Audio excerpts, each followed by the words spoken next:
भिन्न भिन्न कसौटी। भगवान बुद्ध एक दिन अपने प्रिय शिष्यों के साथ एक बगीचे में भ्रमण कर रहे थे।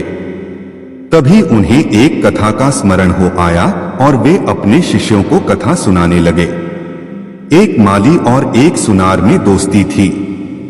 माली अपने बगीचे में सुगंधित फूल उगाने के लिए दिन रात कठोर परिश्रम करता और भांति भांति की सुगंध पैदा कर देता।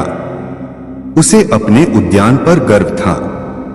एक दिन उस माली ने अपने दोस्त सुनार से कहा, क्या अपनी दुकान पर बैठे टुक टुक करते रहते हो? एक दिन मेरे बगीचे में आओ। भांति भांति को सुगंधों का साक्षात्कार करोगे तो तबीयत बाग बाग हो जाएगी। सुनार बोला कि मेरे दोस्त हो, मैं जरूर आऊंगा। एक दिन वह बगीचे में पहुंच गया। उसके हाथ में सोने को कसने की कसौटी थी। वह एक एक फूल को अपनी कसौटी पर कसकर देखता और मुंह बिचकाकर दूसरे पौधे की ओर रुख कर देता। सुनार को बगीचे में मजा नहीं आया। माली को भी अच्छा नहीं लगा। उसने सोचा, मैंने किस पागल को निमंत्रण दिया। इसके बाद सुनार ने माली को अपनी दुकान पर आने का निमंत्रण दिया। माली ने आमंत्रण मंजूर कर लिया। वह अपने दोस्त सुनार की दुकान पर पहुंच गया। वह हर एक जेवर उठा उठाकर सूंघता और निराश होकर रख देता।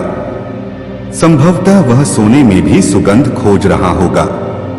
उसे भी उतनी ही निराशा हाथ लगी जितनी कि सुनार को बगीचे में लगी थी। वास्तव में हम सब सुनार और माली ही तो हैं। जीवन में सुख संतोष खोजने की हमारी अपनी अपनी कसौटियां हैं। कठिनाई यह है कि हम फूलों को सोने की कसौटी पर कसते हैं और सोने में सुगंध खोजते हैं। अज्ञानी। सिद्धार्थ बुद्धत्व प्राप्त करके महात्मा बुद्ध बन गए। सत्य, अहिंसा और सहिष्णुता की प्रतिमूर्ति बुद्ध अपने कुछ शिष्यों के साथ एक गांव में पहुंचे। कुछ अज्ञानी लोग उनके विरोधी थे। वे बुद्ध को अपशब्द कहने लगे। बुद्ध के शिष्यों को बहुत बुरा लगा, मगर बुद्ध ने उन्हें समझाया कि ये लोग तो केवल अपशब्द ही कह रहे हैं। अगर ये पत्थर भी मार रहे होते तो भी मैं कहता कि मारने दो। मैं जानता हूं कि ये लोग कुछ कहना चाहते हैं, लेकिन मारे क्रोध के कह नहीं पा रहे हैं। 10 साल पहले यदि ये ही लोग गाली देते तो भी मैं इन्हें गाली देता, लेकिन अब तो लेन देन से मुक्ति मिल चुकी है। क्रोध से अपशब्द निकलते हैं। यहां तो क्रोध भवन कब का ढह चुका है। अपशब्द कहने वाले बड़ी मुश्किल में पड़ गए। तभी बुद्ध ने अपने शिष्यों से पूछा कि गांव में कुछ लोग अपशब्द कह रहे हैं। इन्हें बताओ कि पिछले गांव में क्या हुआ था। शिष्यों ने बताया कि वहां के लोग फूल और मिठाइयां लेकर आए थे। बुद्ध ने पूछा कि फिर मैंने क्या किया था। शिष्यों ने बताया कि आपने सारे फूल और मिठाइयां यह कहकर वापस कर दी थी कि अब लेने वाला विदा हो चुका है, इन्हें वापस ले जाओ। आपने कहा था कि 10 साल पहले आते तो मैं सारे उपहार ले लेता। बुद्ध ने पूछा, फिर उन लोगों ने मिठाइयों का क्या किया होगा। शिष्यों ने बताया कि गांवों में बांट दी होंगी। ये लोग अपशब्दों के थाल सजाकर लाए हैं, लेकिन ये गलत आदमी के पास आ गए हैं। ये मुझसे क्रोध नहीं करवा सकते। ठीक खूंटी की तरह जो किसी को नहीं टांगती उस पर वस्त्र जरूर टांगे जाते हैं। ज्ञान का दीपक। शाम पूरी तरह से ढल चुकी थी। गहरा अंधेरा छाने लगा था। तथागत ने शिष्यों को विश्राम करने का आदेश दिया। सभी शिष्यों ने बुद्ध के आदेश का पालन किया और विश्राम करने के लिए एक उचित स्थान का चयन कर लिया। इससे पहले सभी निद्रा में लीन होते, बुद्ध को एक अद्भुत कथा याद आई जो उन्होंने अपने शिष्यों को सुनाई। यह कथा तब की है जब पृथ्वी पर हर जगह प्रकाश नहीं था, अग्नि नहीं थी, चारों ओर अंधेरा ही अंधेरा था। एक गांव के लोग सदैव अंधकार में ही रहते थे, लेकिन फिर भी उनके मन में अंधेरे को दूर करने की इच्छा थी। उन लोगों ने बहुत उपाय किए, मंत्र श्लोक पढ़े, बूढ़े साइनों से सलाह ली। जब सब बेकार चला गया तो एक दिन बैठकर अंधेरा भगाने की समस्या पर सामूहिक चर्चा की। आम सहमति से फैसला हुआ कि गांव के सब लोग अंधेरे को टोकरियों में भरकर फेंकें, उसे गहरी खाई में डाल दें। एक न एक दिन तो उसका अंत होकर ही रहेगा। यह बात इतनी उचित लगी कि गांव के सारे लोग अंधेरे को टोकरियों में भर भर कर खाई में फेंकने लगे। दिन, महीने, साल, युग बीत गए। पीढ़ियां दर पीढ़ियां टोकरी भर भर कर अंधेरे को खाई में फेंकती रहीं, लेकिन न तो अंधेरा गया और न वह खाई ही भरी। लोग ऊब गए, हार गए। साल दर साल हर व्यक्ति अंधेरे को टोकरी में भरकर फेंकता रहा। अंधेरे को फेंकना एक प्रथा बन गई। फिर एक नई पीढ़ी आई, उसे यह रिवाज निरर्थक लगा। उस पीढ़ी का एक नौजवान एक दूसरे गांव की सुंदरी से प्यार करने लगा। वह उसकी दुल्हन बनकर गांव में आ गई। पहले ही दिन उसको सास, ननद, ससुर, जेठ, देवर आदि सब उसके पीछे पड़ गए कि गृह प्रवेश बाद में करना, पहले 5 टोकरे अंधेरा उस खाई में फेंको। वह हंसने लगी। उसने अपने वस्त्रों की गांठ में से एक सफेद चीज निकाली, अपने मायके से लाया दीपक निकाला, 2 पत्थर रगड़कर अग्नि प्रज्वलित की। दिया बाती, तेल और अग्नि के मेल से उजाला हो गया। लोग देखते ही रह गए। दिया जला, अंधेरा दूर हो गया। उस दिन से उन लोगों ने अंधेरे को फेंकना छोड़ दिया, क्योंकि वे दिया जलाना सीख गए थे। सच्चा पथ। किसी घने जंगल में गौतम बुद्ध का आश्रम था। आश्रम में उनके साथ 5 शिष्य भी रहते थे। बुद्ध प्रतिदिन अपने शिष्यों को ज्ञान की विभिन्न बातें बताया करते थे।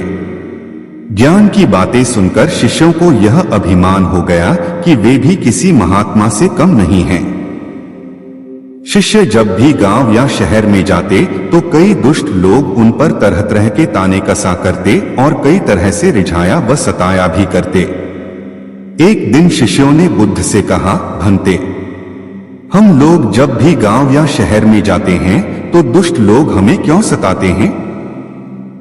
यह सुनकर बुद्ध ने मंद मंद मुस्कुराते हुए कहा, मेरे प्रिय शिष्यों, जब पौधा जमीन से निकलता है तो वह नन्हा पौधा ही कहलाता है। यदि पौधा यह सोचे कि वह एक विशाल वृक्ष है तो ऐसा सोचना उसकी सरासर मूर्खता है। यह जवाब सुनकर शिष्य बोले, भंते, हम समझे नहीं, आखिर आप कह क्या रहे हैं? बुद्ध बोले, तुम मेरे शिष्य हो, लेकिन तुम्हें इस बात का अभिमान हो गया है कि तुम किसी महात्मा से कम नहीं हो, लेकिन महात्मा बनने के लिए अभी तुम्हें सांसारिक ज्ञान की कई सीढ़ियों का सफर तय करना है। इन सीढ़ियों पर चढ़ते चढ़ते तुम्हें हितैषियों और अहित करने वाले दुष्टों के भेद का ज्ञान भी हो जाएगा। अर्थात किसी की भलाई करने पर प्रसन्न न होगे और किसी के कष्ट देने पर दुखी भी न होगे। उस समय तुम सही अर्थों में संत कहलाने के अधिकारी होगे। बाहरी जगत का मोह त्याग कर आंतरिक जगत में विचरण करने वाला व्यक्ति ही एक सच्चा संत बन सकता है। बाकी केसरिया वस्त्र धारण कर या सिर मुंडवाकर बाहरी जगत के प्रपंचों में फंसा व्यक्ति ढोंगी हो सकता है, संत नहीं। यह सुनकर शिष्यों ने अभिमान की धारणा त्याग दी और संत बनने के लिए बुद्ध के कहे अनुसार सत्पथ पर चलने लगे। लोभ का परिणाम। कभी कभी लोभ व्यक्ति को इतना अंधा बना देता है कि उसे अपने जीवन की भी परवाह नहीं रहती। ऐसी ही एक कथा सुनाते हुए भगवान बुद्ध ने अपने शिष्यों से कहा, एक बार देश में भीषण अकाल पड़ा। पशु पक्षी और मनुष्य भूखों मरने लगे। एक स्थान पर पक्षियों का एक दल रहता था। जब मरने की नौबत आ गई तो दल का राजा बोला, चलो उड़कर पहाड़ पर चलें, पहाड़ पर कुछ न कुछ खाने को मिल जाएगा। पक्षियों का दल पहाड़ की ओर उड़ चला। पहाड़ पर कुछ घास तो मिली पर अन्न नहीं मिला। पक्षियों के दल में एक लोभी भी था। एक रात उसने सोचा पहाड़ के नीचे चलकर देखना चाहिए, शायद कहीं खाने को अनाज मिल जाए। वह पहाड़ के नीचे आ पहुंचा। सूर्योदय होने पर अन्न खोजने लगा। सहसा उसकी नजर शहर की ओर जाने वाली एक सड़क पर गई। वह यह देखकर प्रसन्न हो उठा कि वहां से कुछ बैलगाड़ियां आ रही हैं, जिन पर बोरियां लदी हुई हैं। पक्षी ने सोचा अवश्य ये अनाजों को ही बोरियां होंगी। पेट भर खाऊंगा और इकट्ठा भी कर लूंगा। बैलगाड़ियों पर अनाजों की ही बोरियां लदी हुई थीं। पक्षी ने चोंच से बोरियों में छेद कर दिए। अनाज के बहुत से दाने सड़क पर गिर गए। पक्षी ने पेट भर दाने खाए और अपने दल में जा मिला। दल के पक्षियों ने पूछा कहीं खाने के लिए अनाज दिखाई पड़ा? लोभी पक्षी ने कहा अनाज तो दिखाई पड़ा था, लेकिन खाने को नहीं मिला। अनाज के पास कई शिकारी खड़े थे। दूसरे दिन भी उसने ऐसा ही किया। ऐसे में वह यह भूल गया कि सड़क पर दूसरी बैलगाड़ी भी आ सकती है। सहसा पीछे से दूसरी बैलगाड़ी आ गई और वह बैलों के पैरों से कुचलकर मर गया। पक्षियों का दल जब उसे खोजने निकला तो देखा पक्षी मरा पड़ा था। राजा को समझते देर नहीं लगी कि इसे अनाज के बारे में पता था, लेकिन यह अपने साथियों के साथ विश्वासघात करना चाहता था। लोभ के कारण इसकी मृत्यु हुई। अहंकार का त्याग। दिन एक राजा भगवान बुद्ध के पास आया। बुद्ध के आश्रम में बहुत भीड़ थी। राजा ने आग्रह किया कि वह एकांत में कुछ कहना चाहता है। बुद्ध बोले मुदो नयन कठोर को नाही, सर्वत्र एकांत है। यही बोलो। राजा ने कहा कि मैं संन्यास लेना चाहता हूं। बुद्ध गंभीर हो गए। वे बोले कि तुम्हें संन्यास्त होने के लिए दीक्षा के पहले मेरी एक शर्त का पालन करना होगा। राजा ने आश्वस्त किया कि जब दीक्षा लेनी है और संन्यास्त होना है तो सब शर्तें मंजूर हैं। बुद्ध ने आदेश दिया कि अपने कपड़े उतारो, जूते उतारो, नग्न हो जाओ। अपनी राजधानी के राजमार्गों पर स्वयं को जूते मारते हुए चक्कर लगाकर आओ। राजा ने वही किया। वह नग्न होकर स्वयं को जूते मारता हुआ राजधानी की सड़कों पर दौड़ने लगा। उसके चले जाने पर शिष्यों ने बुद्ध से कहा कि जब हम दीक्षा लेने आए थे तब तो आपने ऐसी कठोर शर्त नहीं लगाई थी। आप तो स्वयं करुणावतार हैं, फिर राजा के साथ ऐसा कठोर व्यवहार क्यों? बुद्ध बोले जब तुम लोग संन्यास लेने आए तो तुम्हारे अहंकार बहुत बड़े नहीं थे, सो तुमसे भिक्षाटन करवाकर ही काम बन गया। यह तो राजा है, इसका अहंकार बहुत बड़ा है, इसलिए महारोग की दवाई भी अधिक शक्तिशाली होती है। राजा जब इस दशा में अपने ही प्रजाजनों के सामने से गुजरेगा तो उसका अहंकार चूर चूर हो चुका होगा। राजा ने शाम तक शर्त पूरी कर ली और बुद्ध के चरणों में आकर साष्टांग हो गया। भंते, मुझे दीक्षा देकर अब तो संन्यास्त करें। बुद्ध ने राजा के सिर पर मुकुट रखा और कहा कि अब तुम्हें संन्यास लेने की जरूरत ही नहीं है। जाओ और कर्ता भाव छोड़कर साक्षी भाव से राज करो। अब तो तुम राजर्षि हो चुके हो। कर्म की महिमा। कर्म की महिमा का बखान करते हुए एक दिन महात्मा बुद्ध काश को महिमा का बखान करते हुए एक ने अपने एक बार ज्योतिषियों ने खबर दी कि 7 साल तक पानी नहीं बरसेगा। एक मामूली किसान ने हल बख्तर उठाकर घर में रख दिए कि जब वर्षा ही नहीं होगी तो फिर खेत क्या जोतना। 3 दिन घर से खाली बैठे बैठे वह ऊब गया। सोचा कि अगर 7 साल तक खेत में जुताई नहीं की तो कहीं हल बख्तर चलाना ही न भूल जाऊं। यह सोचकर उस किसान ने हल बख्तर उठाया और खेत जोतने लगा। वह खुश था कि पानी बरसे न बरसे, लेकिन मैं अपना काम करता रहूं तो कम से कम खेती का अभ्यास तो बना रहेगा। यही सोचते सोचते जब वह खेत जोत रहा था तभी आसमान में एक बदली दिखाई दी। अभी तक ऐसी अनेक बदलियां बिना बरसे ही निकल चुकी थीं। इसलिए उस किसान ने अब बदलियों की ओर आंख उठाकर देखना भी बंद कर दिया था। लेकिन इस बदली ने तो किसान को ही पुकार लिया। उसने कहा, अरे ओ मूर्ख, तूने सुना नहीं कि 7 साल तक पानी नहीं बरसेगा? क्या तू इस भविष्यवाणी से अनजान है? क्या कर रहा है यह? हम बरसने वाले नहीं हैं। बदली की बात किसान ने सुनी। उसने कहा, बहन, मैं बैठे बैठे घबरा गया था। सोचा कि अपना कृषि कर्म करूं। कहीं ऐसा न हो कि मैं खेती करना ही भूल जाऊं। पानी बरसे या न बरसे, हल बखर चलाना तो याद रखना है। कहीं भूल न जाऊं। 7 साल में बदली चकित रह गई। किसान क्या कह रहा है? कहीं मैं भी बरसना ही न भूल जाऊं 7 साल में। बदली को लगा कि किसान ठीक कह रहा है। सबको अपना अपना काम करते रहना चाहिए, और वह बरसने लगी। अवतारों और पैगंबरों का है। तब भगवान ने कहा कि मैं तुम्हें अपनी सारी ईश्वरीय सत्ता देता हूं, उसे स्वीकार करो और मुझे असमंजस से मुक्त करो। इस पर वह व्यक्ति विनयपूर्वक बोला, मुझे आपने मनुष्य देह देकर सब कुछ तो दे दिया है, फिर मुझे क्या चाहिए? यदि आपको कुछ दिए बिना तुष्टि नहीं होती है, तो कृपया मुझे यह दे दीजिए कि मेरे द्वारा सबका हित होता रहे और मुझे उनका ज्ञान भी न रहे। कर्म से पहचान कहानी। एक राजा किसी जंगल में शिकार खेलने गया। रास्ते में उसे एक सूरदास महात्मा बैठे हुए दिखाई दिए। राजा ने उनके पास जाकर पूछा, क्यों सूरदास महोदय, इधर से कोई हिरन तो नहीं गया है? सूरदास महात्मा ने कहा, नहीं। राजा आगे बढ़ गया। थोड़ी देर बाद राजा का मंत्री आया और उसने महात्मा से पूछा, महोदय, इधर से कौन गया है?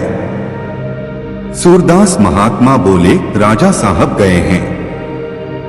यह सुनकर मंत्री आगे बढ़ गया। मंत्री के पश्चात राजा का नौकर आया। उसने भी पूछा, महात्मा, क्या तुम्हें पता है कि इधर से कौन गया है? सूरदास महात्मा ने बताया, अभी राजा और उसके बाद मंत्री गया है। नौकर ने फिर पूछा, आपको यह कैसे पता कि ये राजा और मंत्री थे?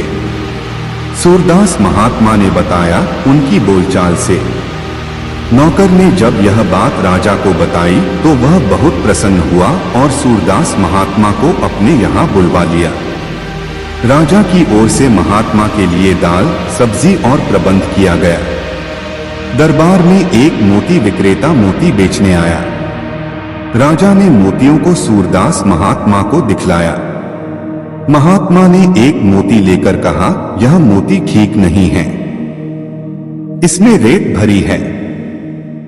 जब उस मोती को तोड़ा गया तो वास्तव में उसमें से रेत निकली। राजा के आश्चर्य का ठिकाना न रहा। राजा ने महात्मा सूरदास से पूछा, आपको यह कैसे ज्ञात हुआ? महात्मा सूरदास ने बताया, यह दूसरे मोतियों की अपेक्षा भारी था। इस पर राजा ने प्रसन्न होकर उनके भोजन में घी और बढ़ा दिया। एक बार एक अश्व विक्रेता एक अश्व को बेचने आया। राजा ने उस अश्व को महात्मा सूरदास के आगे खड़ा कर दिया। महात्मा सूरदास ने बताया, इसकी बख्शी चौड़ी है, इसका कारण यह है कि यह अश्व जुड़वा पैदा हुआ होगा। वास्तव में यह बात सही थी। राजा ने अब महात्मा सूरदास के भोजन में मिठाई और बढ़ा दी। एक दिन राजा ने महात्मा सूरदास से पूछा कि आप मुझे यह बताने का कष्ट करें कि मैं क्षत्रिय की संतान हूं या नहीं। महात्मा सूरदास ने बताया, नहीं, तुम एक वैश्य की संतान हो। राजा ने पूछा, वह कैसे? महात्मा सूरदास ने बताया, यदि तुम क्षत्रिय की संतान होते तो मुझे हजारों लाखों रुपया पुरस्कार में देते। तुम वैश्य की संतान हो, तभी तो कभी दूध कभी मिष्ठान देने का तुमने व्यापार किया है। यह सुनकर राजा बड़ा खुश हुआ तथा महात्मा सूरदास की बड़ी सेवा होने लगी। वाणी का प्रभाव। एका दिन भगवान बुद्ध भ्रमण करते हुए अपने शिष्यों के साथ जंगल में गए। एक शिकारी शिकार के लिए वहां गया हुआ था। एक सैनिक भी जंगल में रास्ता भटक गया। तीनों को प्यास लगी। दूर कहीं उन्हें एक झोंपड़ी दिखाई दी। उसमें एक अंधा भिक्षु बैठा था। शिकारी वहां पहुंचा और बोला, ऐ अंधे, मुझे पानी पिला दे, वरना तीर से तेरा जलपात्र फोड़ दूंगा। अंधा बोला, चल भाग यहां से शिकारी कहीं का, नहीं पिलाता पानी। उसी के पीछे सैनिक आया और बोला, अंधे, पानी पिलाकर मेरी प्यास बुझा, चाहे तो धन और वस्त्र ले ले। अंधे व्यक्ति ने चिढ़कर कहा, राजा का सैनिक है, मुझे लोग दिखाता है, जा, नहीं मिलेगा पानी। तब तक बुद्ध भी वहां पहुंच गए। उन्होंने कहा, सूरदास जी, थोड़ा सा पानी प्रदान करें तो बड़ी कृपा होगी, प्यास से प्राण संकट में आ गए हैं। अंधा बोला, मेरा सौभाग्य है कि आप मेरी कुटिया में पधारे, लीजिए, जल ग्रहण कीजिए। पानी पीकर बुद्ध ने कहा, आप देख नहीं सकते, फिर यह कैसे जान गए कि पहले आया व्यक्ति शिकारी, दूसरा सैनिक तथा तीसरा मैं एक साधु है। अंधा बोला, भंते, वाणी से ही इंसान की पहचान हो जाती है। बुद्ध ने उससे विनती की, आप इन दोनों को भी पानी पिला दीजिए ताकि इनके मन की आंखें भी खुल जाएं। शांति की खोज किसी राजा ने एक युवक की बहादुरी पर खुश होकर उसे राज्य का सबसे बड़ा सम्मान देने की घोषणा की, मगर पता चला कि वह युवक इससे खुश नहीं है। राजा ने उसे बुलवाया और पूछा, युवक, तुम्हें क्या चाहिए? तुम जो भी चाहो मैं तुम्हें देने के लिए तैयार हूं। तुम्हारी बहादुरी और साहस इन पुरस्कारों से बहुत ऊपर है।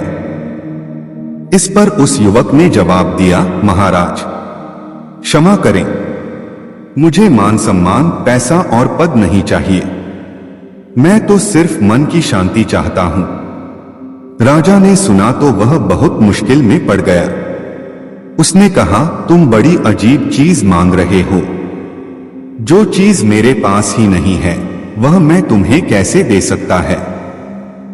फिर कुछ सोचकर राजा बोला, हाँ, मैं एक महापुरुष को जानता हूं, शायद वे तुम्हें मन की शांति दे सकें। राजा स्वयं उस युवक को लेकर महापुरुष के आश्रम में गया।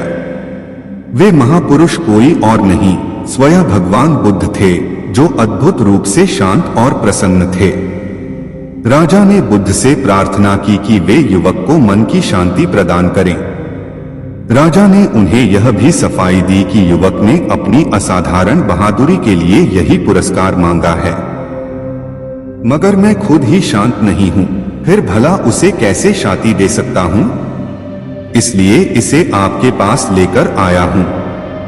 इस पर बुद्ध बोले, राजन, शांति ऐसी संपदा नहीं है जिसे कोई ले आ दे सके, उसे तो स्वयं ही पाना होता है। उसे न तो कोई दूसरा दे सकता है और न वह दूसरों से छीनी जा सकती है। शांति तो स्वयं ही पाई जा सकती है, उसे कोई और नहीं दे सकता।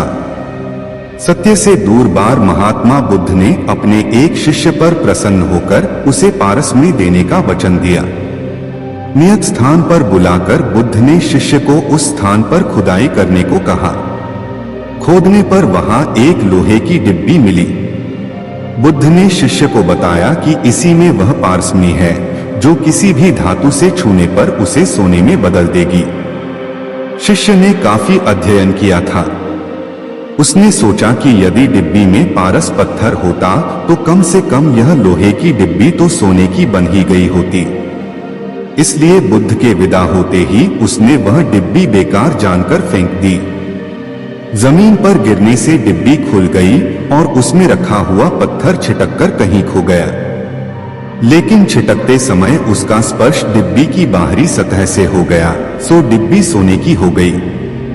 आश्चर्य से जब शिष्य ने निकट जाकर देखा तो उसे मालूम हुआ कि डिब्बी के अंदर पारसमणि को रखने के लिए कपड़े का अस्तर लगाया गया था, इसलिए उसका सीधा स्पर्श डिब्बी से नहीं हो पाया था और वह सोने की नहीं बन पाई थी। शिष्य को बहुत पछतावा हुआ।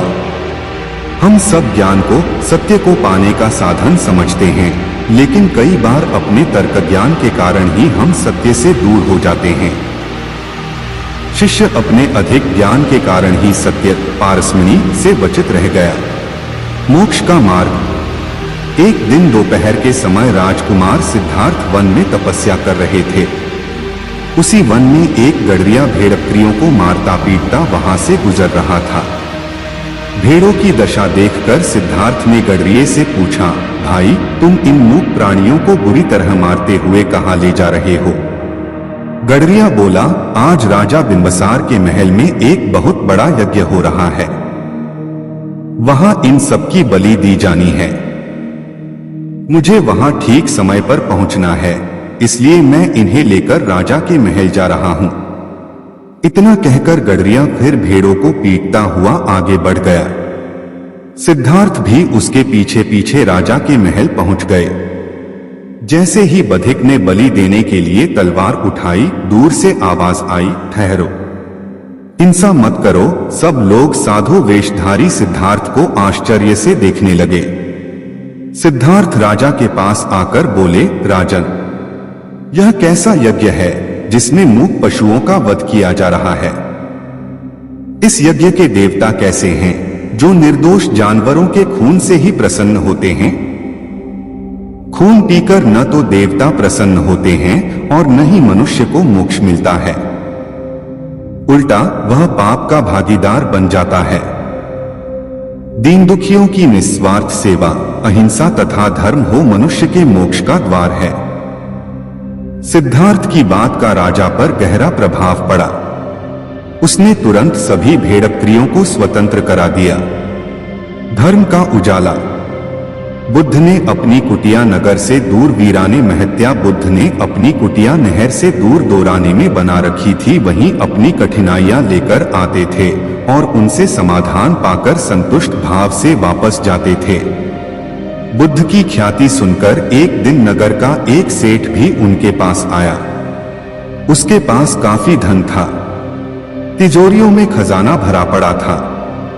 उसका मानना था कि बिना धन के जीवन नहीं चल सकता, लेकिन धर्म के बिना तो कोई काम नहीं रुकता। फिर भी हमेशा धर्म को ही दुहाई क्यों दी जाती है? अपना संशय लेकर वह बुद्ध के पास पहुंचा। उसकी शंका सुनकर संत ने कोई उत्तर नहीं दिया। उत्तर की प्रतीक्षा में सेठ कुटिया में ही रुक गया। रात हुई, दीपक जलाया गया। धीरे धीरे रात गहराने लगी। सेठ ने पूछा, तथागत, दीपक क्यों जल रहा है? मुझे उजाले में नींद नहीं आ रही है। यह और कब तक जलेगा? बुद्ध ने कहा, जब तक अंधेरा रहेगा। सेठ बुद्ध का मुंह देखने लगा। तब बुद्ध ने समझाया, इस दीपक को तरह धर्म की भी इसलिए जरूरत है क्योंकि जगत में अधर्म है। जब तक अधर्म रहेगा तब तक धर्म की जरूरत बनी रहेगी। सेठ को अपने प्रश्न का उत्तर मिल गया था और वह संशय मुक्त होकर अपने घर लौट गया।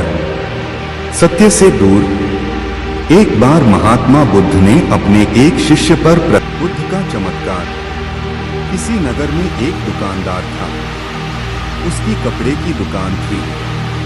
वह बड़ा ही ईमानदार था और अपने ग्राहकों के साथ उसका व्यवहार बड़ा अच्छा रहता था, इसलिए उसकी दुकान खूब चलती थी। अचानक दुकानदार के सामने एक कठिनाई आ गई। उसका छोटा लड़का उसके साथ दुकान पर बैठता था। जाने कहां से उसको आदत पड़ गई कि दुकान पर जो भी खरीदार आता वह उसकी टोपी या पगड़ी उतार कर फेंक देता। दुकानदार ने उसे बहुत समझाया, डराया धमकाया, मारा पीटा, लेकिन उसने अपनी आदत न छोड़ी। धीरे धीरे लोगों ने उसकी दुकान पर आना कम कर दिया। दुकानदार बहुत ही परेशान हो गया। अब वह क्या करे? लड़के की मां नहीं थी, इसलिए घर पर अकेले उसे छोड़ भी नहीं सकता था। संयोग से एक दिन उसकी दुकान के सामने से भगवान बुद्ध निकले। उसने अपनी परेशानी उन्हें बताई। तथागत, आप जैसे भी बने इस लड़के को ठीक कर दीजिए, मैं आपका बड़ा एहसान मानूंगा। बुद्ध ने सारी बात सुनकर कहा, मैं तुम्हारे लड़के को ठीक तो कर दूंगा, लेकिन एक शर्त है, दुकानदार ने पूछा। क्या? वे बोले, मैं या तुम्हारा बालक जो करे तुम उसमें रोक टोक नहीं करोगे। दुकानदार राजी हो गया। अगले दिन बुद्ध अपने सिर पर एक साफा बांधकर उसकी दुकान पर आए। लड़का तो ताक में था ही। जैसे ही बुद्ध बैठे कि वह उठा और उनका साफा उतारकर सड़क पर फेंक दिया। बुद्ध ने हंसकर कहा, शाबाश बेटे। उन्होंने उसे पुचकारा और कहा, जरा दौड़कर साफे को उठा तो लाना। लड़के ने छलांग लगाई और साफा उठाकर ले आया। बुद्ध ने कहा, मेरे सिर पर इसे बांध दो। लड़के ने उसे उल्टा सीधा करके सिर पर लपेट दिया। दूसरे दिन बुद्ध फिर उसकी दुकान पर आए। उनके सिर पर साफा था, पर वे दुकान के सामने एक लकड़ी और छोटी कुल्हाड़ी डाल आए थे। दुकान पर आते ही उन्होंने लड़के को अपने पास बुलाया और कहा, बेटा, उस कुल्हाड़ी को उठाकर जरा लकड़ी के टुकड़े कर देना। दुकानदार ने सुना तो वह बड़ा घबराया। कहने को हुआ कि महाराज, आप यह क्या करवा रहे हो? लड़का अपना पैर काट लेगा, पर वह कुछ न बोलने का वचन जो दे चुका था। लड़के ने कूदकर कुल्हाड़ी उठा ली और लकड़ी को काटने लगा। वह थोड़ी ही देर में थककर लौट आया और बुद्ध के पास बैठ गया। बुद्ध ने 7 दिन तक उससे कुछ न कुछ कराया। उसके बाद बच्चे की साफा उतारने की आदत एकदम छूट गई। दुकानदार चकित रह गया। उसने बुद्ध से कहा, तथागत, आपने यह क्या चमत्कार कर दिया? बुद्ध बोले, हम लोग दिन भर में बच्चे से 20 बार कहते हैं, यह मत कर, वह मत कर, लेकिन एक बार भी यह नहीं कहते कि यह कर। बालक कुछ करना चाहता है। तुमने देखा, जब जब मैंने तुम्हारे लड़के को कुछ करने को कहा, उसने कितने आनंद से उस काम को किया। दुकानदार ने भगवान बुद्ध के चरणों में गिरकर अपनी भूल स्वीकार कर ली। उस दिन से उसका बिगड़ा बालक सुधर गया। उपकार। भगवान बुद्ध अक्सर अपने प्रिय शिष्यों को उपदेश देते समय कोई न कथा अवश्य सुनाते, ताकि उनके उपदेश सरलता से समझ सके। ऐसी ही एक कथा भगवान बुद्ध ने अपने शिष्यों को सुनाते हुए कहा। एक स्त्री थी, उसकी आंखें चली गई। पहले एक गई, फिर दूसरी। वह बहुत परेशान रहने लगी। पति अपनी अंधी पत्नी का बोझ कब तक उठाता। वह उससे अलग रहने लगा। उसकी छोटी लड़की ने भी उससे मुंह मोड़ लिया। स्त्री हर काम के लिए पराश्रित थी, पर उसे कौन सहारा देता। ऐसी हालत में उसकी एक पुरानी सहेली उसके पास आकर रहने लगी, लेकिन उसका व्यवहार बड़ा अजीब था। वह स्त्री जब पानी मांगे तो एक बार पिला देती, दूसरी बार मांगने पर कह देती, मैं तुम्हारी नौकर नहीं हूँ, उठो घड़े से लेकर अपने आप पी लो। वह कपड़े मांगती तो एक बार दे देती, दूसरी बार मांगने पर कह देती, अलमारी में रखे हैं, जाओ अपने आप ले आओ। कभी उसका मन घूमने का होता तो एक बार साथ चली जाती, दूसरी बार जाने की बात आती तो कह देती, मुझे काम है, तुम अकेली घूम जाओ। अंधी स्त्री मन महसूस कर उठती और अपने काम करती। सच्चाई यह थी कि सहेली उसे कम प्यार नहीं करती थी और न ही काम से बचना चाहती थी। वह बार बार दया दिखाकर उसको सदा के लिए अपाहिज नहीं बनाना चाहती थी। धीरे धीरे वह स्त्री सब काम अपने आप करने लगी। उसे किसी के सहारे की जरूरत न रही। तब उसने समझा कि उसकी सहेली ने उसके ऊपर बहुत बड़ा उपकार किया है। फिर वह अंधों की एक संस्था में चली गई और वहां उसने जाने कितने असहाय भाई बहनों को अपने पैरों पर खड़ा होना सिखाया। जीने का मार्ग। समीप एक सांप रहता था। वह बड़ा ही तेज था। जो किसी गांव के समीप एक सांप रहता था, वह बड़ा ही तेज थाल को जान ले लेता। सारे गांव के लोग उससे तंग आ गए। वे उसे रात दिन कोसते। आखिरकार उन्होंने उस मार्ग से निकलना ही छोड़ दिया। गांव का वह हिस्सा उजाड़ सा हो गया। एक दिन महात्मा बुद्ध भ्रमण करते हुए उस गांव में आए। लोगों ने उस सांप के उत्पात की बात उन्हें बताई। गांव वालों की बात सुनकर बुद्ध सांप के पास गए और उसे समझाते हुए बोले, यह जन्म बार बार नहीं मिलता। ऐसा जीना किस काम का कि लोग गालियां दें? सांप ने पूछा, मैं क्या करूं? बुद्ध बोले, तुम हमला करना छोड़ दो, सबके साथ प्यार का व्यवहार करो। सांप ने उनकी बात मान ली। उस दिन से वह खुले मैदान में चुपचाप पड़ा रहता। लोगों को यह मालूम हुआ तो उनका डर धीरे धीरे दूर हो गया और वे उधर से बेधड़क आने जाने लगे। अब गांव के बच्चे वहां इकट्ठे हो जाते और उसको ईंट पत्थर मारते, उसके बदन में लकड़ी चुभोते। बेचारा सांप सब कुछ सहन कर लेता। संयोग से एक दिन पुनः महात्मा उधर से निकले। उसकी बुरी हालत देखकर वे चकित रह गए।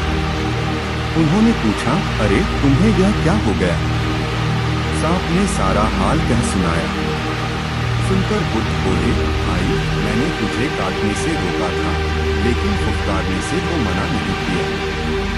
जो अपने तेज को प्रकट नहीं करता, उसे कोई जीने नहीं देता है। सांप अब भगवान बुद्ध की बात समझ चुका था, असली बात समझी। उस दिन से उसने फुफकारना शुरू कर दिया। उसकी फुफकार सुनते ही बच्चे दूर भाग जाते। अब उन्होंने उसे सताना छोड़ दिया। सांप काटना पहले ही छोड़ चुका था, इसलिए लोगों ने उससे डरना भी बंद कर दिया था। अब वे सभी चैन से रहने लगे। लालच का फल। लालब व्यक्ति में सोचने समझने की शक्ति को क्षीण कर दे। बोले और उदाहरणार्थ एक कथा सुनाने लगे। किसी नगर में ब्राह्मणों के 4 लड़के रहते थे। वे चारों ही बड़े गरीब थे। उनमें आपस में गहरी मित्रता थी। अपनी गरीबी दूर करने के लिए उन्होंने बहुत से उपाय किए, लेकिन उनका कष्ट दूर नहीं हुआ। आखिर परेशान होकर उन चारों ने निश्चय किया कि कहीं जाकर उन्हें धनोपार्जन का प्रयत्न करना चाहिए। चारों नगर छोड़कर चल दिए। चलते चलते वे एक नदी के किनारे पहुंचे। वहां उन्हें एक साधु मिला। उन्हें दुखी देखकर साधु ने कारण पूछा। उन्होंने अपनी परेशानी साधु को बताई। सुनकर साधु ने कहा, मैं तुम्हें 4 दीपक देता हूं। एक एक दीपक हाथ में लेकर आओ। जहां दीपक गिरे वहीं रुककर खुदाई करना। तुम लोगों को बहुत बड़ी दौलत मिल जाएगी और फिर दौलत लेकर लौट आना। दीपक लेकर चारों चल दिए। थोड़ी दूर जाने पर उनमें से एक का दीपक गिर गया। उसने रुककर खोदा तो वहां पर तांबे की खान निकली। उसने अपने साथियों से कहा, जितना तांबा चाहो ले लो, लेकिन वे बोले, इससे हमारी गर्मी दूर नहीं होगी, आगे और भी कीमती चीजें मिलेंगी। इतना कहकर वे चल दिए। कुछ दूर निकलते ही दूसरे का दीपक गिर गया। उसने वहां खोदा तो चांदी की खान निकली। दूसरे साथी ने बाकी 2 से कहा, लो चांदी ले लो, पर नहीं माने। बोले, हम आगे जाएंगे, वहां सोने की खान मिलेगी। कुछ आगे चले ही थे कि तीसरे का दीपक गिरा। खोदा तो सचमुच सोने की खान निकली। तीसरे ने चौथे से रुकने को कहा तो उसने वही बात कह दी जो पहले 2 ने कही थी और अकेला दौलत के लालच में आगे बढ़ चला। काफी दूर चलने पर उसे एक व्यक्ति मिला। उसके माथे पर एक चक्र घूम रहा था और उसका बदन खून से तरबतर हो रहा था। चौथे साथी ने उसके पास जाकर पूछा, तुम कौन हो? तुम्हारे माथे पर यह चक्र कैसे घूम रहा है? उसका इतना कहना कि उस आदमी के माथे से चक्र उछलकर पूछने वाले के माथे पर लग गया और लगा चक्कर काटने। पहले चक्राधारी ने कहा, यह चक्र किसी दूसरे के माथे से उतरकर इसी तरह मेरे माथे पर लग गया था। अब यह तब उतरेगा कि जब मेरी और तुम्हारी तरह धन का कोई लोभी यहाँ आकर तुमसे बात करेगा। लेकिन मेरे खाने पीने का क्या होगा? नए चक्राधारी ने रूधे गले से पूछा। उस व्यक्ति ने जवाब दिया, यह चक्र उन लोगों के लिए है जो धन के बेहद लोभी हैं। इस चक्र के लगते ही भूख प्यास नींद सब गायब हो जाती है। कोई हैरानी नहीं होती, बस इस चक्र घूमने का कष्ट रहता है। इस तरह यह अनंत काल तक सताता रहता है। इतना कहकर वह व्यक्ति तो चला गया, लेकिन धन का लोभी ब्राह्मण का वह लड़का जाने कब तक खून से लथपथ होकर उस दुख को भोगता रहा। क्रोध का उपचार। एक स्त्री थी, उसे बहुत क्रोध आता था। जरा सी कोई बात होती कि उसका पारा चढ़ जाता और वह कहनी अनकहनी सब तरह की बातें कह डालती। उसके इस स्वभाव से पूरा घर और पूरा पड़ोस परेशान था। लोग उससे बातें करने में भी घबराते थे। वह भी अपनी इस आदत से बहुत परेशान रहती थी। जब उसका क्रोध शांत होता था तो उसे बड़ा पछतावा होता था, लेकिन फिर भी वह अपनी आदत से लाचार थी। एक दिन भगवान बुद्ध उस स्त्री के घर आए। स्त्री ने बुद्ध से कहा, तथागत, मैं बहुत ही दुखी हूं। मुझे बहुत क्रोध आता है, मैं उस पर काबू नहीं कर पाती। तथागत ने कहा, कोई बात नहीं, मेरे पास गुस्से को दूर करने की बहुत अच्छी दवा है। कल मैं आऊंगा तो साथ लेता आऊंगा। अगले दिन बुद्ध आए तो एक शीशी में दवा ले आए। दवा देते हुए स्त्री से कहा, इस दवा को इसी शीशी से पिया जाता है। जब तुम्हें क्रोध आए तो इस शीशी को मुंह में लगाकर उस समय तक दवा पीती रहना जब तक कि क्रोध दूर न हो जाए। मैं 7 दिन बाद फिर आऊंगा। इतना कहकर बुद्ध चले गए। स्त्री ने उस दवा का प्रयोग शुरू किया। जैसे ही उसे क्रोध आता तो वह शीशी को अपने मुंह में लगा लेती। 7 दिन बाद जब बुद्ध आए तो स्त्री उनके पैरों में गिर पड़ी। बोली, तथागत, आपने मुझे बचा लिया। ऐसी शर्तिया दवा दी कि मेरा क्रोध जाने कहां चला गया। कृपा करके इतना बता दीजिए कि आपने कौन सी दवा दी थी। बुद्ध ने हंसकर कहा, पगली, शीशी में कुछ नहीं था, पानी था। शीशी के मुंह में आ जाने से तुम बोल नहीं सकती थी और गुस्सा दूर करने की शर्तिया दवा मुंह बंद कर लेना है। क्रोध सबसे बड़ा शत्रु। एक भगवान बुद्ध क्रोध को व्यक्ति का सबसे बड़ा शत्रु मानते थे। इसी विषय पर भगवान बुद्ध ने अपने शिष्यों को उपदेश देते हुए एक उदाहरण प्रस्तुत किया। एक पंडित जी महाराज क्रोध न करने पर उपदेश दे रहे थे।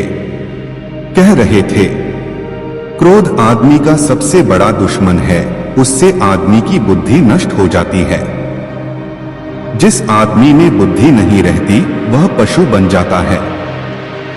लोग बड़ी श्रद्धा से पंडित जी का उपदेश सुन रहे थे। पंडित जी ने आगे कहा, क्रोध चांडाल होता है, उससे हमेशा बचकर रहो। भीड़ में एक और एक जमादार बैठा था, जिसे पंडित जी प्रायः सड़क पर झाड़ू लगाते हुए देखा करते थे।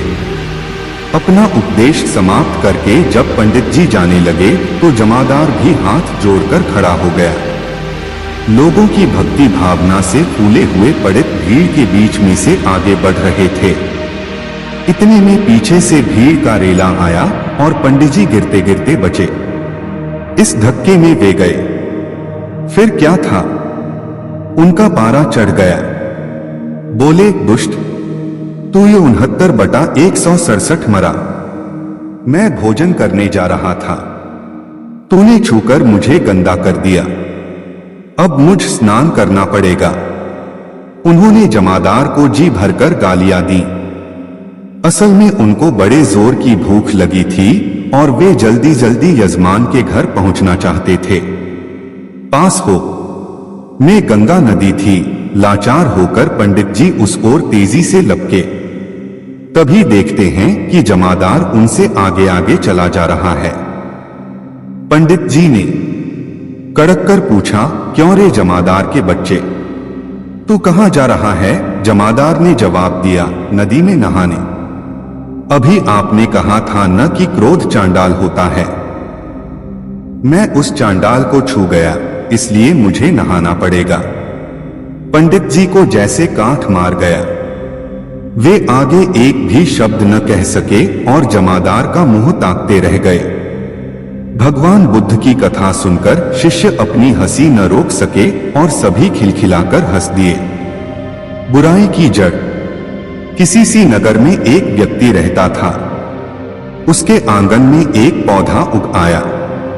कुछ दिनों बाद वह पौधा बड़ा हो गया और उस पर फल लगे। एक दिन एक फल पककर नीचे गिरा। उसे एक कुत्ते ने मुंह में दबा लिया। देखते देखते कुत्ते के प्राण निकल गए। आदमी ने सोचा होगी कोई बात। उसका ध्यान फल की ओर नहीं गया। कुछ समय बाद पड़ोसी का लड़का आया। बढ़िया फल देखकर उसका मन ललचाया। उसने एक फल तोड़ा और जैसे ही दांत से काटा कि वह बेजान होकर गिर पड़ा। अब वह व्यक्ति समझ गया कि यह विषवृक्ष है। उसे बड़ा गुस्सा आया। उसने कुल्हाड़ी ली और वृक्ष के सारे फल काट काट कर गिरा दिए। लेकिन थोड़े दिन बाद फिर फल उग आए और इस बार पहले से भी बड़े बड़े फल लगे। उसने फिर कुल्हाड़ी उठाई और एक एक शाखा को काट डाला। न रहेगा बांस न बजेगी बांसुरी। उसने चैन की सांस ली। परंतु कुछ ही दिन बाद सारा पेड़ फिर लहलहा उठा और फलों से लद गया। आदमी ने सिर पकड़ लिया। अब वह क्या करे? वह व्यक्ति बुद्ध की शरण में गया और सारा हाल कह सुनाया। सारा हाल सुनकर बुद्ध ने कहा, तुम बड़े भोले हो। तुमने फल तोड़े, शाखाएं काटी, पर यह नहीं सोचा कि जब तक जड़ रहेगी, पेड़ रहेगा, तब तक फल आते रहेंगे। तुम चाहते हो कि इस बला से छुटकारा मिले तो इसकी जड़ को काटो। उस व्यक्ति को बोध हुआ। तब उसने समझा कि बुराई की ऊपरी गांठ छांट से वह नहीं मिटती, उसकी जड़ काटनी चाहिए। उसने कुल्हाड़ी लेकर पेड़ की जड़ को काट दिया और हमेशा के लिए चिंता से मुक्त हो गया। सच्चा साधु। एक व्यक्ति अकेला रहता था। एक दिन उसको विचार आया कि अकेले पूरी जिंदगी कैसे बीतेगी, किसी अनाथ बच्चे को गोद ले लिया जाए। अगले दिन वह सुबह उठा और सीधे एक अनाथालय पहुंच गया। उसने एक 8 साल के बच्चे को चुना और उसको घर ले आया। उसने उसका नाम मनसा पूर्ण रखा। वह रोज ऑफिस जाने से पहले मनसा पूर्ण के लिए खाना बनाकर रख जाता। मनसा पूर्ण बिल्कुल शांत, कम बोलने वाला था और एकांत में बैठा रहता था। इस व्यक्ति को उसके साथ रहकर कुछ आध्यात्मिक अनुभव होने लगे। कभी कोई झरना गिरने की आवाज सुनाई देती तो कभी कोई बिजली कड़कने की चमचमाहट। यह शुरू में तो डरने लगा, मगर जब मनसा पूर्ण को देखता कि वह शांत है, जैसे कुछ हुआ ही नहीं, तो यह भी चुप हो जाता। एक दिन शाम को जब यह ऑफिस से घर आया तो इसने देखा कि मनसा पूर्ण घर पर नहीं है। इसने सारे घर में देखा, घर के बाहर चारों तरफ देखा, आवाजें लगाई, मगर मनसा पूर्ण कहीं नहीं मिला। यह परेशान हो गया और उस रात बिना खाए पिए ही सो गया। अगले दिन ऑफिस चला गया, मगर वहां मन नहीं लगा। किसी तरह शाम को घर पहुंचा, यह आश लिए कि शायद मनसा पूर्ण आ गया होगा, मगर निराशा ही हाथ लगी। एक हफ्ता बीत गया, मनसा पूर्ण नहीं आया। 3 महीने बीत चुके थे। यह उदास हो चुका था कि शायद इसकी जिंदगी में अकेलापन ही है। तभी रात में किसी ने दरवाजा खटखटाया। यह उत्सुकतावश दरवाजे पर लपका और देखा कि एक साधु मनसा पूर्ण को साथ लेकर आए थे। उसने दोनों को अंदर बुलाया। साधु का आदर सत्कार कर दोनों को भोजन कराया। तब साधु ने कहा कि यह जो तुम बच्चा लाए थे, यह एक सिद्ध पुरुष है। जब हमें अंतर्दृष्टि से यह अनुभव हुआ, तब तक आप इनको यहाँ ला चुके थे। हमारे पूर्व गुरु महाराज ने कहा था कि आने वाले गुरु आपके अंदर दिखाई देंगे। हम उसी इंतजार में थे। जिस दिन हमें रात को अनुभव हुआ कि गुरुदेव वहां अनाथाश्रम में प्रकट हुए हैं, हम वहां गए तो पता लगा कि आप उनको यहां ले आए हैं। साधु ने उस व्यक्ति को कहा कि तुम अगर चाहो तो इन्हें गुरु रूप में स्वीकार कर सकते हो। मैं इनको इनके आश्रम दिखाने ले गया था। तुम चाहो तो हमारे साथ चल भी सकते हो। तब उस व्यक्ति को उस बच्चे के साथ बीते कुछ दिन याद आए और वह आवाजें और प्रकाश के झोंके याद आने लगे। उसको अपनी प्रसन्नता और बिना किसी कारण के आनंद का अनुभव याद आया था और इस बच्चे के जाने के बाद के दिनों की निराशा और दुख भी याद आने लगा। और जैसे ही उसने मनसा पूर्ण की तरफ देखा, उसे अपार ऊर्जा का अनुभव होने लगा जो उसके मस्तक पर चमक रही थी। उसने तुरंत मनसा पूर्ण को गुरु रूप में स्वीकार कर लिया और उनके चरण छुए, दीक्षा ली और फिर वह तीनों आश्रम के लिए चल पड़े। जिंदगी में कब बदलाव आ जाए कोई नहीं जानता। अपनी जिंदगी को साफ सुथरा रखना चाहिए। किसी भी समय आपके ऊपर किसी बुद्ध पुरुष की कृपा हो सकती है और पूरा जीवन बदल जाता है। सच्चा साधु। एक दिन एक शिष्य भगवान बुद्ध के पास गया, प्रणाम निवेदन करके बोला, भंते, मैं देश में घूमना चाहता हूं, आपके आशीर्वाद का अभिलाषी। बुद्ध ने कहा, देश में अच्छे व बुरे दोनों प्रकार के लोग हैं। बुरे लोग तुम्हारी निंदा करेंगे और गालियां देंगे, तुम्हें कैसा लगेगा? शिष्य ने उत्तर दिया, मैं समझेगा कि वे बड़े भले हैं क्योंकि उन्होंने मुझ पर धूल नहीं फेंको। बुद्ध ने कहा, यदि कुछ लोगों ने धूल भी फेंक दी और थप्पड़ भी मार दिया तो? शिष्य ने कहा, मैं उन्हें भी भला ही मानूंगा क्योंकि उन्होंने थप्पड़ ही तो मारा, डंडा तो नहीं मारा। यदि कोई डंडा मार दे तो भी मैं उसे बुरा नहीं मानूंगा क्योंकि उसने हथियार से तो नहीं मारा, शिष्य ने जवाब दिया। बुद्ध ने आगे कहा, देश में डाकू मिल सकते हैं, हो सकता है जो हथियारों से तुम्हारी खबर लें। तो क्या हुआ? शिष्य ने कहा, मैं उन्हें दयालु ही समझूंगा क्योंकि उन्होंने मुझे जीवित छोड़ दिया। बुद्ध ने कहा, वे तुम्हें मार भी तो सकते हैं। शिष्य बोला, इसके लिए मैं उनका एहसान मानूंगा। यह संसार दुख स्वरूप है, बहुत दिन जीने से दुख ही दुख देखना पड़ता है, पर आत्महत्या करना महापाप है। यदि कोई दूसरा मार दे तो उसका उपकार ही होगा। शिष्य के उत्तर सुनकर भगवान बुद्ध को बड़ा हर्ष हुआ। उन्होंने कहा, सच्चा साधु वही है जो किसी भी अवस्था में किसी को बुरा नहीं मानता, जो दूसरों की बुराई नहीं देखता, दूसरों को अच्छा ही समझता है, वही परिव्राजक होने के योग्य है। तुम जाओ और देश में खूब घूमो। पसीने की कमाई। एक नगर में एक गरीब ब्राह्मण अपनी पत्नी के साथ रहता था। वो भिक्षा मांगकर अपना जीवन गुजारता और भगवान की पूजा में लगा रहता था। वह उतनी ही भिक्षा मांगता जिससे उसके और उसके परिवार का पेट भर सके। उस नगर का राजा बहुत धनवान और ब्राह्मणों का आदर करने वाला था। राजा किसी भी ब्राह्मण को अपने महल से खाली हाथ नहीं जाने देता था। दूर दूर से ब्राह्मण राजा के पास आते और मुंहमांगा दान लेकर आशीर्वाद देते हुए चले जाते। एक दिन ब्राह्मण की पत्नी ने ब्राह्मण से कहा कि दूर दूर के ब्राह्मण राजा से मनचाहा दान लेकर चले जाते हैं और तुम यहाँ के यहाँ एक दिन भी राजा के पास नहीं गए। जन्म भर कंगाली कहाँ तक झेलो? आज तुम जाओ और राजा से कुछ मांग कर लाओ। ब्राह्मण ने अपनी पत्नी को समझाते हुए कहा, तू तो बाबरी है, हमें धन की क्या जरूरत? हमें इतना तो मिल ही जाता है जिससे हम अपना पेट भर सकें और राजा का धन अच्छा नहीं होता, वो हमें नहीं लेना चाहिए। ब्राह्मण की पत्नी जिद पर अड़ गई और बोली, मैं तुम्हारी एक भी बात सुनने वाली नहीं हूं। कब तक हम कंगाली में जीते रहेंगे? तुम तो रोज माला लेकर बैठ जाते हो। अपने बच्चों को क्या खिलाएं और क्या पहनाएं? जब बच्चे दूसरे बच्चों को पहनते, ओढ़ते और खाते पीते देखते हैं तो उनका मन भी ललचाता है। आज तुम राजा के पास जाओ।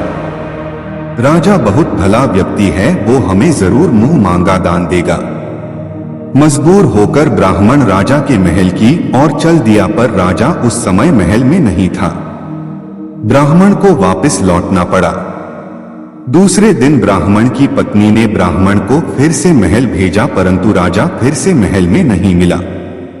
तीसरे दिन राजा महल में मिल गया और उसने ब्राह्मण का स्वागत किया और उसे आसन पर बैठाया और 2 दिन न मिल पाने के लिए क्षमा भी मांगी।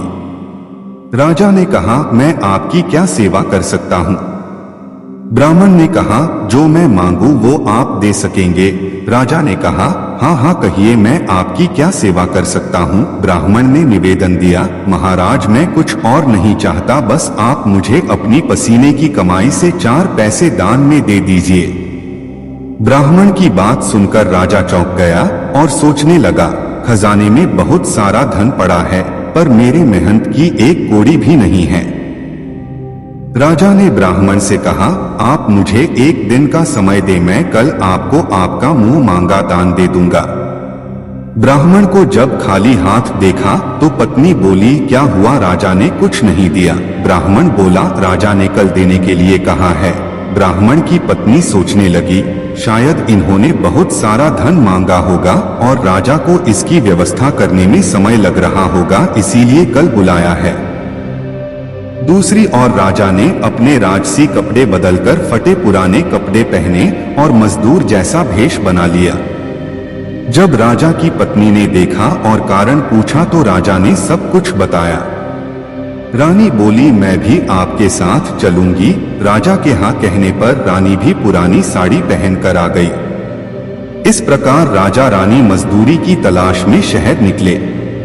लुहारों के मोहल्ले में जाकर राजा ने आवाज लगाई, किसी को मजदूर चाहिए। मजदूर आखिर एक लुहार ने उन्हें बुला लिया जो पहिए पर हाल चढ़ाने की तैयारी कर रहा था। उसने राजा से कहा, देखो तुम्हें पहले खलात धोंकनी पड़ेगी और जब आग आ जाए उसके बाद घन पीटना होगा। फिर रानी की ओर देखकर कहा, तुम्हें कुएं से पानी लेकर होदी भरनी पड़ेगी और कोयले वाले घर से कोयला लेकर भट्टी में डालना होगा। तुम दोनों को दिन भर में 2-2 आने मिलेंगे। अगर काम पसंद हो तो बोलो, नहीं तो अपना रास्ता नापो। राजा रानी लुहार के बताए काम को करने लगे। राजा खलात धोंकने लगा, पर उससे काम ठीक से नहीं हो पा रहा था। लौहार नाराज होकर राजा को ठीक से काम करने के लिए कहता। राजा जैसे तैसे अपना काम करने लगा। रानी भी कुएं से पानी भरकर लाने लगी। रानी के हाथ में फफोले पड़ गए। किसी तरह बड़ी कठिनाइयों से उसने पानी का हौज भरा। उसके बाद रानी कोयला लाकर भट्टी में डालने लगी। कोयल भरने से रानी के गोर हाथ और कपड़े काले हो गए। भट्टी में आग आने पर लुहार ने पाक भट्टी में से निकालकर पहिए पर जमाई और एक धन अपने हाथ में लेकर और एक राजा के हाथ में देकर कहा, देखो बारी बारी से धन इस पर पटकना। हाथ इधर उधर न होने पाए। राजा जोर जोर से धन पटकने लगा, लेकिन उसका निशाना ठीक नहीं बैठना था। कभी धन हाल पर गिरता तो कभी पहिए पर। मजदूरों का यह हाल देखकर लुहारिन बड़बड़ाती हुई आई और लुहार से कहने लगी, तुमने कहां से यह नौसिखिए मजदूर काम पर लगाए हैं? इनसे काम नहीं होगा। यह सस्ते मजदूर तुम्हारा सब काम बिगाड़ देंगे। राजा रानी उन दोनों की फटकार सुनने सुनने अपना काम मन लगाकर करते रहे। घन पटकते पटकते राजा का शरीर पसीन से तर हो गया और जोर जोर से सांस चलने लगी। रानी भी पानी भरते भरते और कोयला झोंकते झोंकते थककर चूर हो गई। दोनों ने पूरे दिन बहुत मेहनत की। लुहार ने राजा रानी को 2-2 पैसे दिए, जिसे वो बड़ी खुशी खुशी लेकर महल आ गए। आज उन्हें पता चला कि मेहनत की कमाई कैसी होती है। राजा ने 4 पैसे अलग रख दिए और अगले दिन ब्राह्मण को बुलाकर उसे दे दिए। ब्राह्मण राजा को आशीर्वाद देकर घर लौटा और ब्राह्मणी से कहा, लो मैं राजा के यहाँ से दक्षिणा ले आया हूँ। ब्राह्मणी खुश होकर दौड़ती हुई आई, पर जब उसने 4 पैसे देखे तो वो ठिठक कर रह गई और उन्हें दूर फेंक किया। वो जल भूनकर ब्राह्मण से बोली, तुम जैसे दरिद्र से राजा के यहाँ जाकर भी कुछ न मांगा गया, शर्म भी नहीं आती, कहकर रूठ कर चली गई और बहुत देर तक बड़बड़ करती रही। ब्राह्मण ने उन 4 पैसों का उठाकर तुलसी घर के पास रख दिए और सोचा जब ब्राह्मणी शांत हो जाएगी तो जरूरत पड़ने पर उठा लेगी। परंतु कई दिनों तक पैसे वही रखे रहे और फूल बेलपत्र ऊपर से गिरकर मिट्टी में दब गए।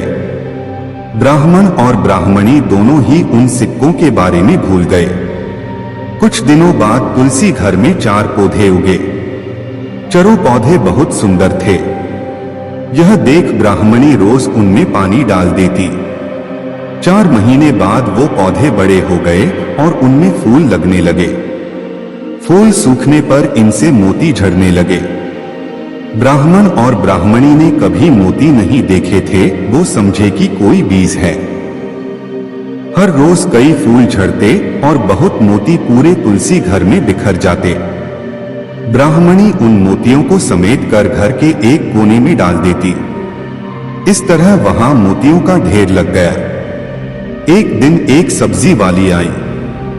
ब्राह्मणी को सब्जी लेनी थी पर उसके पास पैसे नहीं थे। उसने सब्जी वाली से कहा, क्या तुम इन चमकदार बीजों के बदले सब्जी दे सकती हो? सब्जी वाली ने देखा तो वो पहचान गई कि ये तो मोती हैं। उसने खुशी खुशी ब्राह्मणी को उन मोतियों के बदले उसकी मनपसंद सब्जी दे दी। अब से हर रोज ऐसा होने लगा।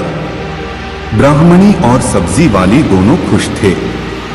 सब्जी वाली यह सोचकर खुश थी कि मुझे 1 पैसे की तरकारी के बदले हजारों का माल मिलता है, और ब्राह्मणी यह सोचकर खुश थी कि इस बीजों के बदले सब्जी मिल जाती है। इस प्रकार कई महीने बीत गए। उधर राजमहल में कई राजहंस थे जो मोती चुगते थे। राजा का यह नियम था, जब राजहंस मोती चुग लेते थे उसके बाद ही राजा और उसका परिवार भोजन करता था। एक समय बाद राजा का सारा धन उन मोतियों और दान देने में खर्च हो गया। अब राजा को मोती खरीदने के पैसे तक नहीं बचे। यह खबर पूरे नगर में फैल गई। पसीने की कमाई।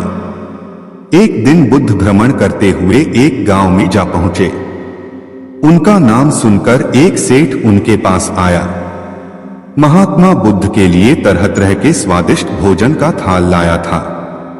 बुद्ध ने थाल की ओर देखा और खाना खाने से इनकार कर दिया। इतने में एक लुहार वहां आया। वह जौ की 2 रूखी रोटियां लाया था।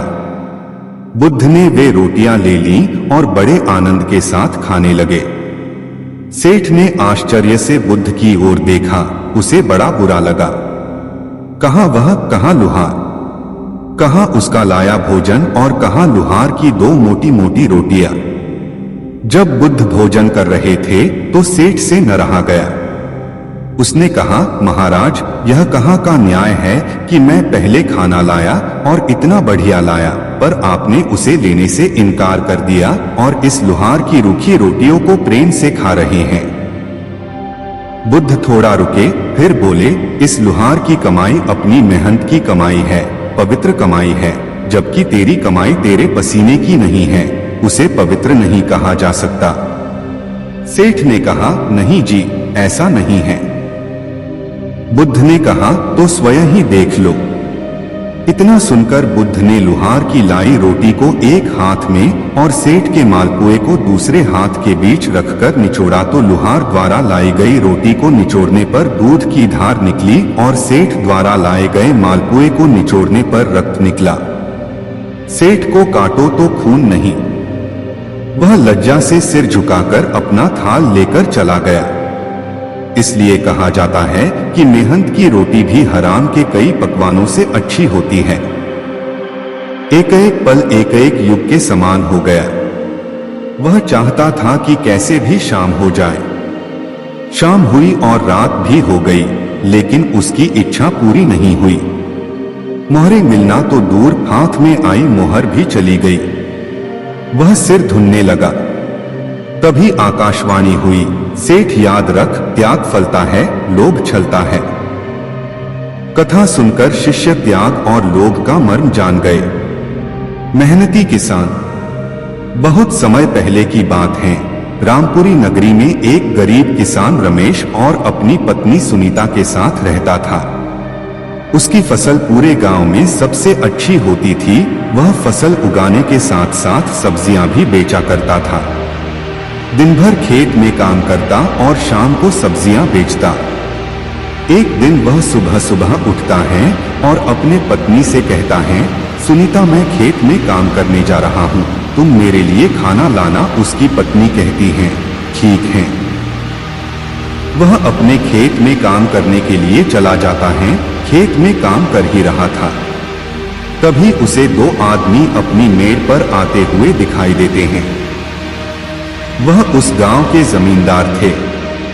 रमेश के पास आकर जमींदार जी बोलते हैं, मैंने सुना है कि तुम पूरे गांव में सबसे अच्छी फसल उगाते हो, क्या तुम अपनी फसल मुझे बेचोगे? मैं तुम्हारी फसल को अच्छे दामों पर लूंगा। किसान रमेश बोलता है, क्यों नहीं मालिक, यह तो मेरी खुशी की बात है जो मैं अपना अनाज आपको अच्छे दाम पर बेचूं।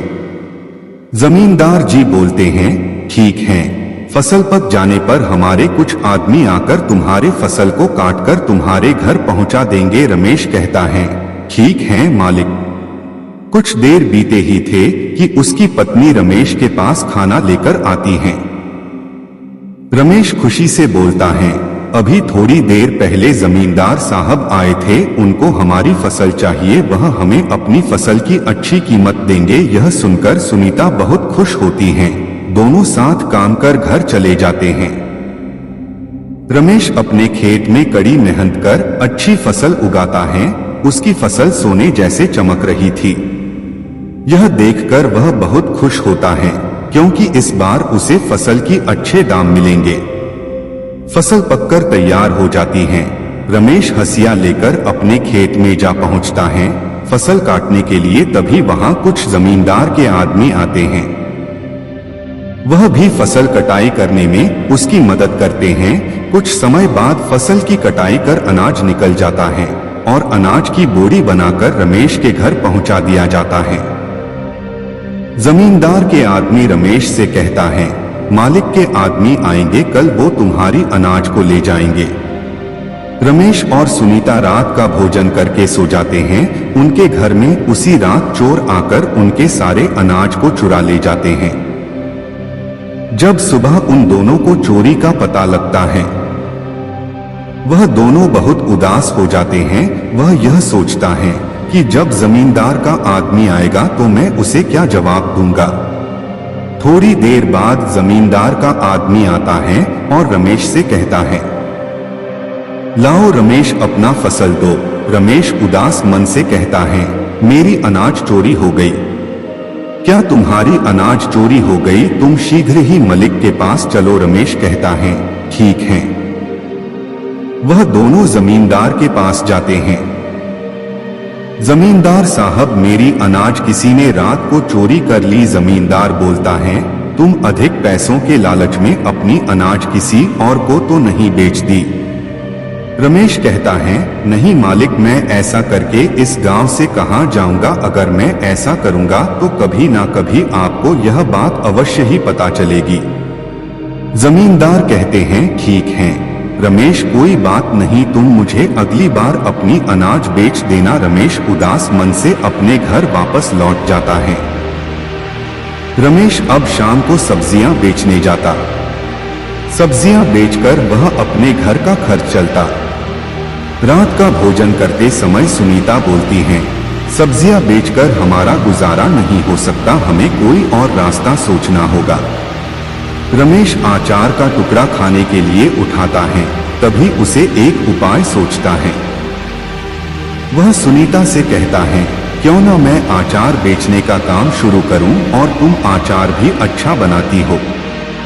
सुनीता आचार बनाने में जुट जाती है और रमेश उन आचार को बाजार में बेचने जाता है। उस दिन आचार की बिक्री काफी अच्छी होती है। वह घर आकर अपनी पत्नी से कहता है, हमें आचार की मात्रा और बढ़ानी होगी, लोग तुम्हारे आचार को बेहद ही पसंद कर रहे हैं। सुनीता और अधिक आचार बनती हैं। रमेश उसे बाजार में बेचता। ऐसा करते करते वह एक आचार की दुकान खोल लेता है। अब सारे गांव के लोग उसके दुकान पर आचार खरीदने आते।